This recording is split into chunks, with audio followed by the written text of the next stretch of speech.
Yeah, I think. What did you think about the whole like? Did so you understood where the controversy could have came from in terms of the whole like issues of like Japanese culture being appropriated, right? Yes, yeah. Because I think very much like it kind of ties into. I guess we're gonna go into the topic of Asian storylines, anyways. But I think that kind of goes hand in hand, right? Like there are a lot of if you're kind of like watching it at face value and you're not really interpreting it in any way whatsoever, Mm-hmm. you can very easily make the connection of like a Japanese government could be bad, right? Right. And obviously there's a girl in there that's from America that goes to school there. Now that I think about it, and she's a part of the pro This. dog Yeah, campaign, basically the like the advocate in the film. right? But she also loves the kid who saves it. But besides the point, like I think it goes into assumptions of like Asian governments. Mm-hmm. If you're really thinking about it hard enough, it could be like a discussion on that. Mm-hmm. And also, I feel like um, hmm, it does lead to a question of like, do people appropriate Asian cultures for the aesthetic specifically? Mm-hmm. Um, I feel like I don't know if it would be considered appropriation per se, but I would at least argue that there are a lot of people that use like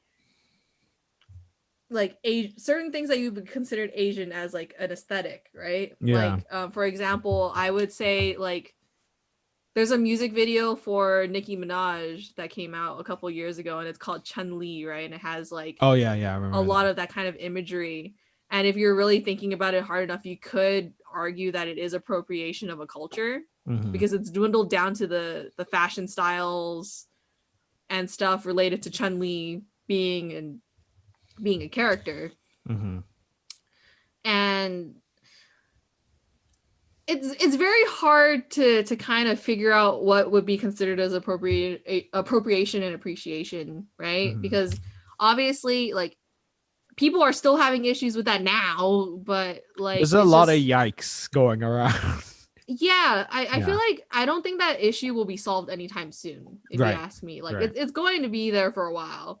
Um I think that but there. I'm glad that there are discussions, at least too. yeah, I will at least say that I think the discussion of appropriation of Asian cultures is much more prominent now than Mm-hmm. it was originally, especially with things like if you really want to think about it that way, henna tattoos is also appropriation. Could Mm-hmm. be considered that, I would like to say. Mm-hmm. Um I don't know. It's just uh I feel like appropriation and appreciation of a culture kind of toe the line very easily because like the one thing that defines appropriation is intent, right? Mm-hmm. And if your intent is for oh, I just wanted to use it for the aesthetics and just the look Mm-hmm. without understanding it, that's appropriation. But you could Mm-hmm. very easily as well say I have studied the history of that this for a long time and I appreciate it and stuff like that. But everyone will still say it's appropriation. So what's right? Yeah, that's right. Okay. Yeah. So I feel like, I mean, also not even to mention it this way, but there are a lot of people that can just say that just to avoid getting in trouble. But like, Yeah. Yeah. There's an element to that. I think there's the thing that does bother me is like there's a infantilization of culture.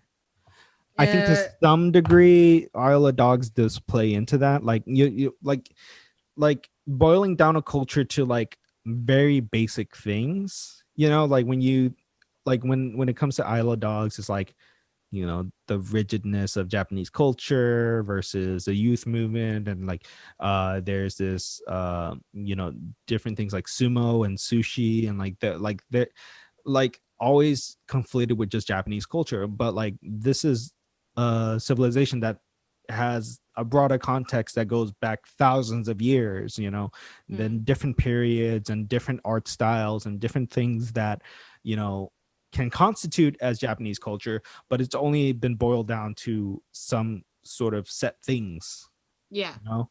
And Mhm. and that's the thing I do kind of worry about to some degree, because it's like when it comes to anime and like certain things, I'm just like, there are things that I feel like are only drawn to Western eyes, you know, that people try to, use to gain a profit. And like, yeah, like shows set in Edo style samurai costumes, you know what I mean? Or shows that like really, really dive into certain tropes of Japanese cultures. And it's just like, does it have to be that? Does it, like, could we have other characters or like different settings? You know, Violet Evergarden is like in a fictionalized kind of European tropical setting, right? Mhm. Like, can we have stories that doesn't always have to revolve around kind of the Japanese aesthetic, right? I think Attack on Titan also has it too. It's like a very European style, and then Fullmetal Alchemist also. Mhm. So I think that's the question I have for some creators. It's like, yeah, I think intent does have to play a huge role when it comes to cultural appropriation and cultural appreciation. Mhm. I just hope that there is a multi-layered discussion about what a culture can be and Right. can be represented. Yeah. Because if modern interpretations of Japanese culture is only just samurai, and I'm just like, you're not looking too deeply into like certain, you're not looking too deeply in this, you know? Yeah. I think my one take, and this might be kind of an unpopular take, Yeah. is like, so we obviously we see things like you're like European-esque imagery in certain animes, right? You mentioned Full Hmm. Metal Alchemist and stuff like that. But we don't really bat an eye to those kind of situations. And Right. the one thing that I've thought about for a while now is the reason why we look at, like, if something like that were to happen and we can easily define it as European imagery, Hmm. we don't say it's appropriation because there's so much instances of it being in, like, there's so many stories out there in the world and films that have represented different types of people that are, I guess, more Eurocentric Right. in comparison to, like, for example, like, we're talking about like the appropriation of Asian cultures, right?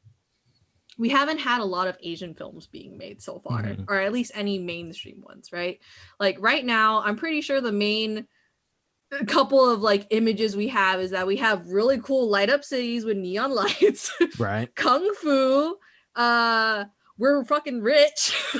Apparently. Apparently. What else do we got going for us? We have people living in our basements that can kill us. Oh yeah, Paris.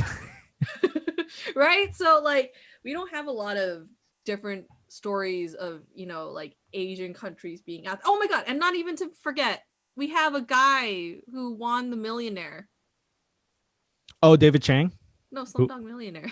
Oh yeah, yeah, yeah. Sorry, sorry, sorry. Right? So like even to kind of like back up on those stories, right? Like the one instance we've had a story about that is Slumdog Millionaire. What does that say about us, right? Um but also like it's just our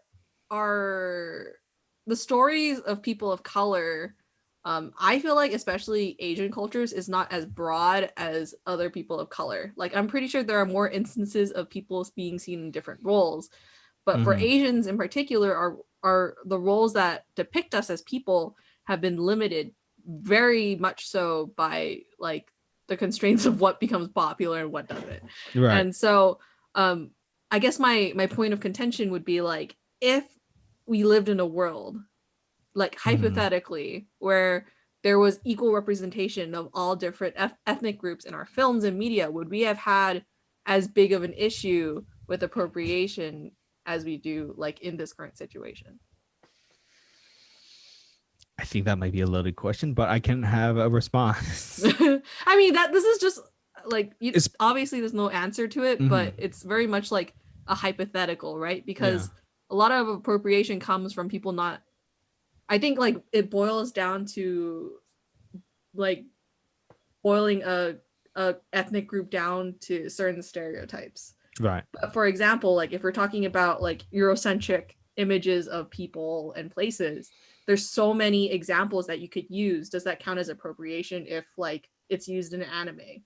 Hmm. Whereas like as like an aesthetic, does that equate to like an Asian country in a major film? Mm-hmm.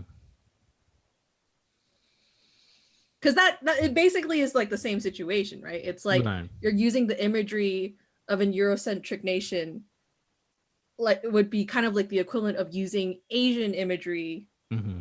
like in that kind of like situation. So does that equate as like one's considered appropriation but the other isn't Right. as much? Okay. I Deep wonder. thoughts. I know it's a deep thought, and it's taking time for me to think about it. I also want to consider it's like who in that point, if that's like line of questioning, it's like who gets to decide those settings, and like who can tell the story Right. more respectfully than another person. I think that like that is a fine line, right? Like I think those are the like types of opportunities people can come in and say like, you see, cultural appropriation is should be kind of like, the idea, because that's how culture becomes, like you wouldn't have Turkish food if it wasn't appropriated by all of these individuals moving in and trading and all of these different things. It's like, yeah, that's true, but I think it's like we're at a point that like I think that there should be some form of like representation that doesn't take over people's like traditions, right? Mm-hmm. Religious traditions, whether that's Shintoism or in some cases like Native American identities, that like basically the Coachella aesthetic. um I think that there are ways that it could be respectful, and then I think there are ways that it could be disrespectful, and I think it goes back to intent. Yeah. Is it Katy Perry at the Music Television Awards, right, doing her song in a kimono, right, Yeah. and just doing it for the aesthetic, or is it Wes Anderson taking the time trying to understand certain subgroups of Japanese culture and then presenting something of fiction to the audience, right? Right. And the same thing for Sofia Coppola that like made Lost in Translation. It's like a very American or Western idea, but set in a Japanese setting. Right. Is that appropriation, or is that just a storyline or a setting that's like completely alien to a Western idea that it really serves the story? Yeah. So it gotta be intent here, and I think that to some degree, even the whole Nicki Minaj situation, right? Chung Lee, I guess even in the context of what we have gone through in several weeks, is like some of that is like the sexualization of Asian forms and like Asian dresses that were meant to be, in some Traditional. cases, either traditional in the sense of like wedding clothes or Yeah. certain things like that. So I think it's just something that I think it's not that we should be woke or anything like that, but just be understanding that when we do talk about